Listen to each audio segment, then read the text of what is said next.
Hello there, Sir from 17 once again. This is my God of War Chains of Olympus Pain plus no damage run. And apparently we've gone from Hades to Tartarus.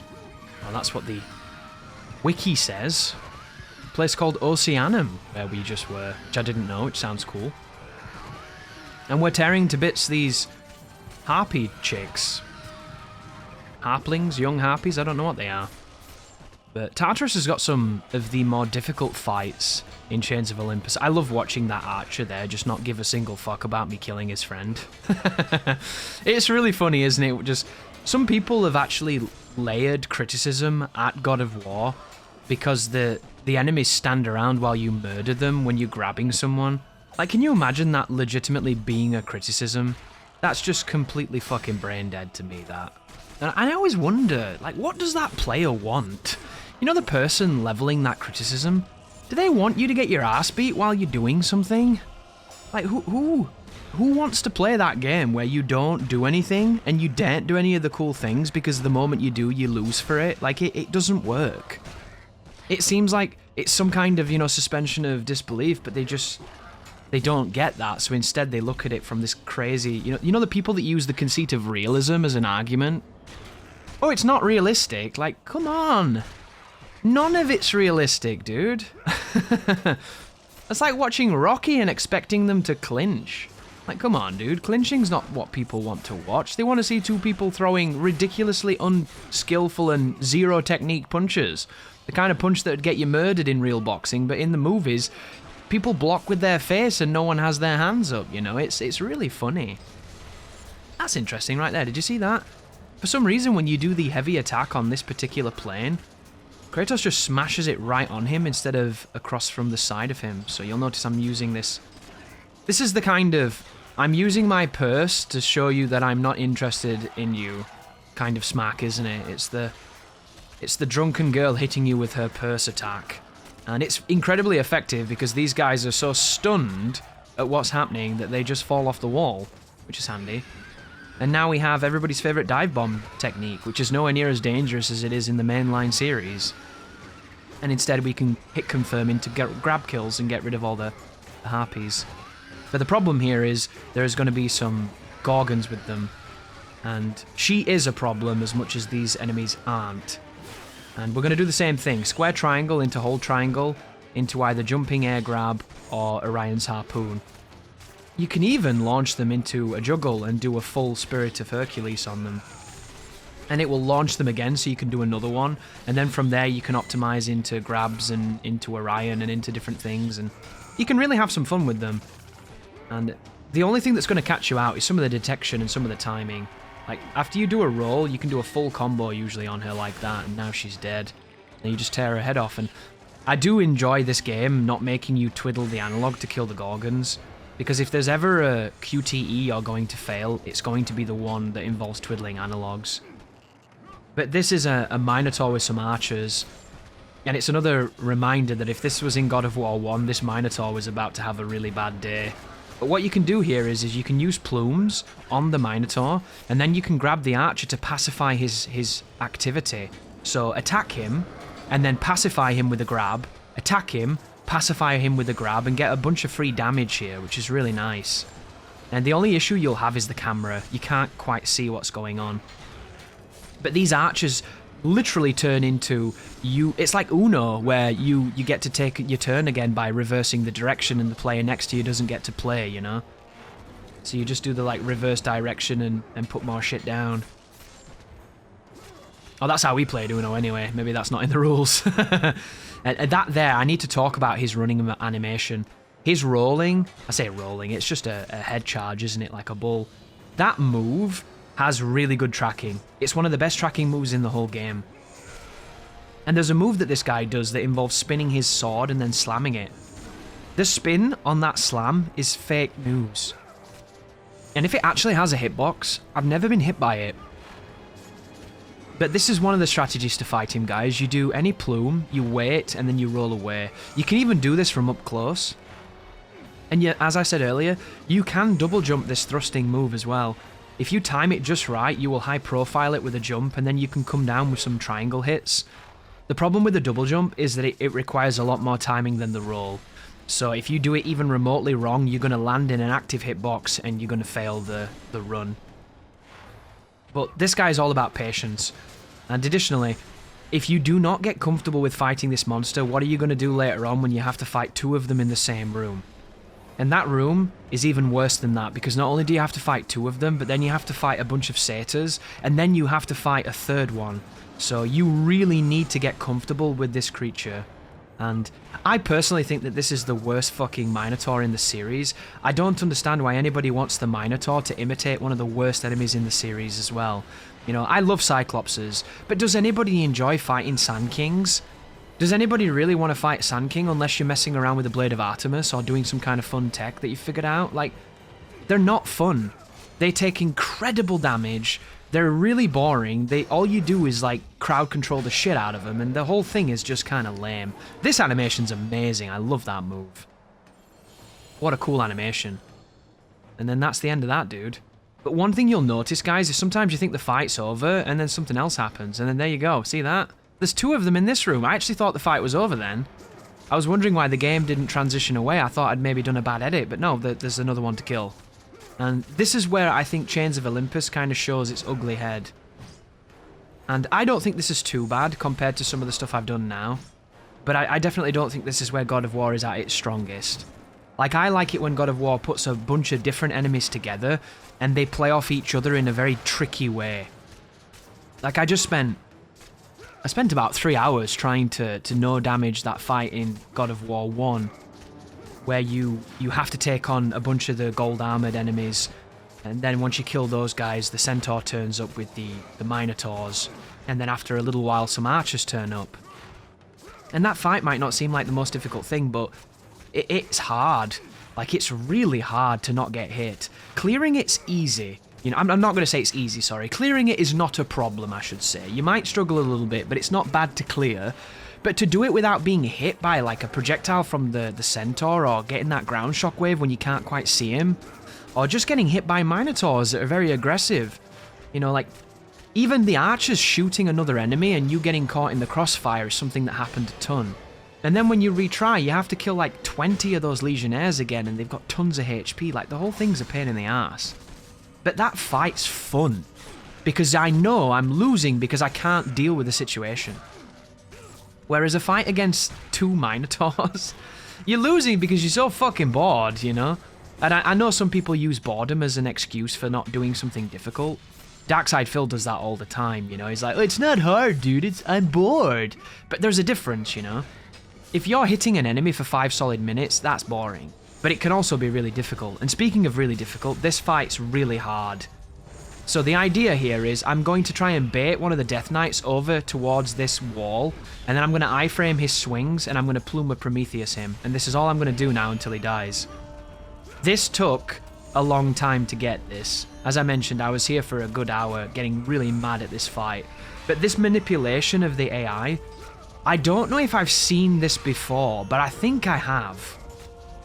Because for some reason there was a part of my brain that wanted to go against this wall, and I did notice that when I hit this wall, the boundary on this enemy, he kind of got stuck on the pots, and it messed up the aggression of the other guy. And then lo and behold, I did this, and I realised this is how we win. If you don't want to do this, just parry him. And this leads us to an interesting, almost philosophical question, which is there any real difference between timing a parry and timing an iframe roll? Because in my mind, I thought parries were against the rules of Pain Plus. I thought that was maybe something that Pain Plus added from Pain. So I just didn't think that parrying was even an option here. And then I came up with the rolling, and then the whole time I'm doing this, I'm thinking, how is this any different than parrying, really? But then if you were to say no rolling in Pain Plus, then you're stepping into a boundary then, aren't you, where the game's just getting less and less interesting. Because you can do a no-roll run, but that's going to be a pain in the ass if you have all these other stipulations as well. Oh, by the way, guys, just then, full exposure on this. I put a save state in just then. Did you see that picture that popped up on the screen? That's what happens when you save state on the PSP. And usually, I would say I segmented this fight, but I put the save state in just in case, and then I won. So it was one of those moments of being like, damn, I didn't even need it, that's awesome. And usually, I would have been able to say I segmented this fight, that's why you see some of this stuff happening. But most of the fights thus far, I haven't needed to, which is really nice, but this one was really pissing me off. And then I did it. And then what ended up happening, which is something that never happens, I ended up getting into a situation where on all the fights I struggled with, if I propped a save state during the fight, I ended up winning. And it was a very weird psychological kind of buff, but it worked. And the cool thing about this emulator, which I've not talked about, which is fucking amazing if you ask me, is you can have like 10 different slots for saves. And it didn't used to be like that back in the early days of emulators. You had one, and you only had a limited number, and you couldn't have them for different games or anything like that. But now, they've got so sophisticated, it's really cool. So you could save like in 10 different slots all in the same fight if you wanted to. And I wouldn't recommend that if you wanted to do a challenge run or something, because that's just going to be weird. But you could if you wanted to. But right now, I'm just going to try and do as many of the big hits as I can, and the enemy's dead. But that was really nice, that to know that I didn't even need it. And sometimes you need that comfortability, don't you? It's like the difference between doing single segment and segmented. Single segment, there's so many nerves because you're paranoid, but when it's segmented, you don't get those nerves because you know you're always like at 30 seconds away from trying again. And I'm really good when it comes to doing small fights with good checkpoints. That's one of the reasons why on my videos I talk about checkpoints so much. These enemies suck though, dude. Right there was a parry. Did you see that, guys? That was not intentional. That was just meant to be a block, but the timing lined up. And this is one of those moments where I thought I was going to have to defend these. And maybe that's one of the good things about everybody else that did Pain Plus doing so many parries. It means I don't have to say, if you think I avoided the run just then I don't care. Because do you really want me to restart every time I accidentally parry? Because the parry in this game is really easy to get. Like, it just seems a bit unrealistic, doesn't it? And I'm certain if like Big V or any of the other people that know a lot about God of War and really care about this community, I'm certain if they find these videos, they'll probably share some information about what that's about, because at the end of the day, you know, this is not something that you do if you want to just avoid it, you know? Like, nobody does a challenge run like this because they want to get some kind of weird clout. Like, who the fuck is doing God of War challenge runs so they can show how big their dick is? Like, you're too late for that, you know? One of the reasons why I really like Shinobia is that he was doing these runs like 15 years ago before anybody was really showing them. And when I first saw those videos, I just thought they were so exciting and so different because they were crazy. And he was doing it on all the games, dude. He was playing all the action games. He was a legend in the Ninja Gaiden community. That's the reason that I knew a lot about Ninja Gaiden, because of him. So when I watched those videos back in the day, I was just like, this is nuts, you know? And if you want to get big accolades in God of War, you either do something new, which is what that Xemnas guy is doing with all the no damage stuff and doing it like a god and coming up with crazy good strategies, or you like speedrun maybe, because I feel like the day for being, you know, the impressive God of War dude, unless you're coming up with something no one's thought of and you're discovering new tech and new features, you're just a bit too late. It's like the Devil May Cry 4 score running, you know, for the leaderboards. Like, unless you were around when it really mattered back in the day when all the gods were doing it, you've missed the boat. And that's one of those things, like, I love doing fun things in games and really sinking my teeth into games I love like this and like Dead Space that I just did recently. But I'm not coming to them like I'm going to be the new big dick, you know? Because there's no need. I can't add anything to Chains of Olympus that all the best players don't know. You know, I don't really have anything that I can contribute to that, but I can have a good time with it, and hopefully you can have a good time watching me, you know, have a good time. And then there's this wonderful, strange kind of cycle of everybody watching and engaging and enjoying God of War, and maybe this will motivate you to play God of War in a way you wouldn't have played. Because my favourite thing in this run so far is just some of the movement you can do. Because when I started doing things like no-roll in Souls games and learning to dodge things without using the dodge button, it changed how I looked at fights in every game I played. So when I come back to these games, I don't see them the same way, you know? And it opens up new interesting ways to play. And they were always there, and people were using them back in the day, but I wasn't. I blocked everything in God of War, and when I didn't block, I rolled. I rolled like a lunatic. I think we all did, right? As soon as I figured out how to roll quickly, I was like, I'm rolling everything. But this is the armored Cyclops, and this is where things get crazy. So this monster, I don't know the damage numbers in this game. Over on Stinger forums, they do have some damage numbers that have been done by really learned players, and that stuff's fascinating. I can barely read it, dude. If any of you guys see this video, you could do with a glossary that kind of explains it to stupid people like me. Because you guys speak in a language that is difficult to read, and I can read a decent amount of it, but some of it I just think, Jesus Christ. You know when you need a course to get on the course? But this monster has a lot of life. This monster is essentially a standard Cyclops that you have to break the armor with Plume of Prometheus. And then some, because he's got that much HP. And I could not get this guy's AI to play the game at all. Every time I went in after he did the 3-hit combo, he just did the 3-hit combo again. And it's like they don't want him doing the slam, or maybe they changed how you triggered the slam, but I was completely unable to get him doing my manipulation. So instead, I'm going to do classic God of War, keep him off camera, keep him at the edge, keep him flinching, keep him stunned, and hit him with the biggest moves in the game. And he has a 2-hit combo right there, did you see that? He does one big lofty horizontal swing, and then he does a big overhand. You can dodge the first one, run past the second one, and hit him from up close, but he almost always goes into the 3-hit combo. And dodging the 3-hit combo up close is quite tricky, unless you know exactly how to do it. But I don't really get this monster, because it kind of compounds the issue that I feel like God of War has kind of had in many games, which is the idea of the enemies taking too much damage for what they are. Like, if this creature had a lot of moves, I could understand him taking a lot of damage, because they want you to see it, you know, they want you to see what it can do. But this guy does the same thing, literally the same thing, repeatedly, and there's no intricacy here, there's no detail, there's no nuance, there's nothing different, it's just big unblockable moveset, big unblockable moveset, and you spend the whole thing being like, why does he take so many fucking hits? And you can space your plumes a bit better so they land right on him and probably do more damage. I think in God of War 2 you can get double hits on plumes. I remember being able to do tons of damage in that game. But then again, in that game, they give you enemies to kick at them, don't they? And the kicking in that game does a lot of damage. But these are the moments where I was tempted to speed them up, but I really don't like speeding gameplay up. I know it's a necessary evil and a lot of people do it, but I think it's ugly. It's just one of those things I just don't like doing. And editing, I don't mind editing things out. You might watch this and think like, why does this playthrough keep jumping around? It's really disjointed and, you know, it discombobulates a man. And that's fair if it had that effect on you, but I just wanted it to get to the point, you know, and get to all the encounters, because God of War games are surprisingly lengthy when you have all the pushing and all of the cutscenes and all the movement and everything. And that's not a bad thing, you know, these games are great. But when I come back to them, I'm coming back to them for the fighting.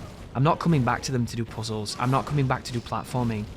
You know, God of War 1 is an amazing game, but I don't like it that much as a God of War because there's a little bit too much Tomb Raider in it. And then you'll get to a fight where you can use Orion's harpoon and it feels awesome because you're like knocking people out of bounds or you're dunking people on top of other enemies. And I'll have a ton of fun. And then the next moment is a 20-minute fight on a rope and then a bunch of like stupid block puzzles. And it's great as an experience. You know, if it's the first game you've played. Like, I remember when it came out, I thought it was a masterpiece. I thought it was fucking perfect. I don't feel that way anymore. I still think it's a great game and I love it dearly and we owe it a lot. But I would be lying if I didn't say I've been finding it the most fucking annoying thing in the world because some of the fights in that game are enough to make you want to die.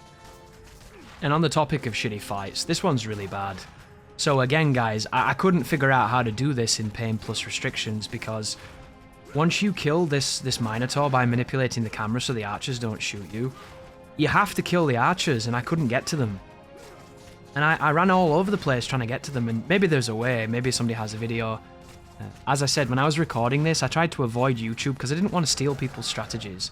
I wanted to try and come up with as many things as naturally as possible to see if I could come up with interesting things to do. And then when you watch people play, you realize that we all kind of came to the same solution because there's not really much you can do. If you fight this Minotaur in any other part of this room, you are dodging bloody arrows the whole time and it's just not tenable at all. But if you pull him down here, you stand the best chance of that not happening. But as soon as this happens, I don't know what to do. Because I don't know how to turn the crank to get past this sequence. And when you turn the crank, if you let go of it, it then resets instead of staying where it is. So to me, I think that this sequence might be impossible to do without taking damage.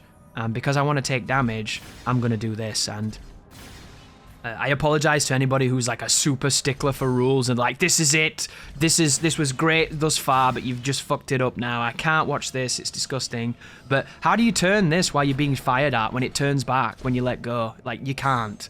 This is just like a fight later on in God of War 1 that I did yesterday, where you have to turn the crank on that platform where the archers are shooting you the whole time.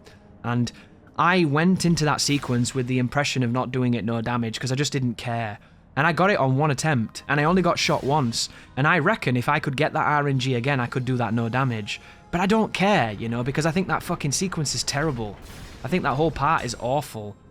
And I tried here to turn this while they were shooting at me, and you just can't. That's why there was a crossfade then, guys. I tried really hard to see if you could do it without it happening, and it just doesn't work. I don't know why they do this either. There's about 3 parts of this game that I do not like because I feel like the developers got it really right and here they got it really wrong. They should not force this on you. At this point, this game came out, when did this game come out? Like 2008? At this point, there were people on GameFAQs already doing no upgrades, already doing restriction runs, already doing challenge runs. Like, it's not like the community wasn't doing these things. There's no reason to force this bullshit on the player. Like, why would you force a mandatory use of something when you know your community is actively going against using them in certain runs? And most of the games are really good at not making you use the stuff. Like, look at those tutorials, you know, when they introduce the gods and they give you an ability, you can do those without using the ability. A lot of modern games would have made it so that you had to use those abilities even to get onto the next piece of scripting, but these games didn't do that. So why put a sequence like that? You know, why put that sequence at the end with fucking Persephone, where she literally spams 2 moves and she's got 200 million HP. Like, why would you do that? Why would you make it this bad when it's this boring? And you know the thing that fucks me off the most? I like Phase 1 Persephone. I think Phase 1 Persephone, if you cut her life in half by like 200%, I think that would be really, really cool. But that second phase, it's not even worth talking about. It's so bad. And it's not even fun. It's not fun. It's not interesting. I mean, you can't say it's not difficult because it's awkward as hell. But do you really want to dodge? Dodge like 3 moves and then get 1 hit in, and then dodge 3 moves and get 1 hit in, and then hope she fires a fireball so you can get 2 hits in? Like, it's like it was designed by someone who never anticipated anybody would try to play the game in a different way. And that doesn't seem like God of War to me, that. You know, and it might be God of War, but it doesn't feel like the God of War that I love. Like, God of War was always about the choices that they gave you and using what you wanted to use and having fun with it. And that fight's just like, well, fuck you. Hell, even the bloody Minotaur is more interesting than that, even though he takes an eternity to die.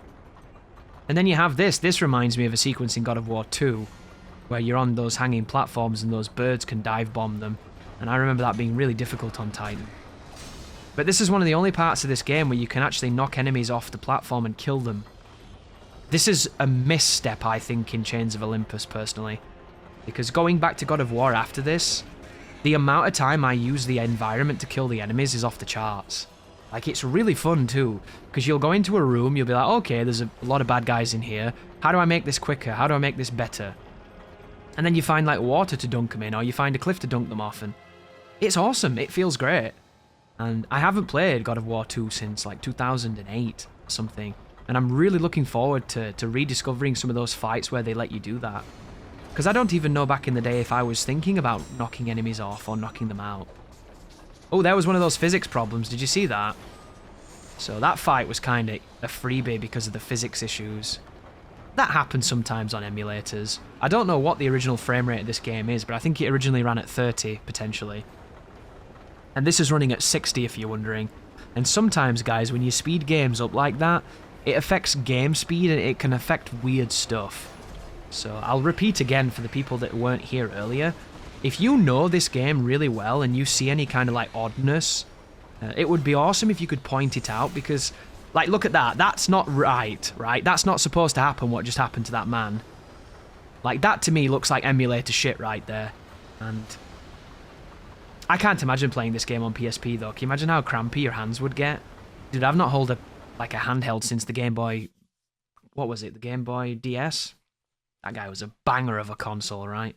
Ultimate console. Anyhow, ladies and gentlemen, that's the end of this part. I will see you on the next one where we take on Charon, I believe. We take on the mighty Charon and we're going to kill him. So thank you for watching, and you take care now.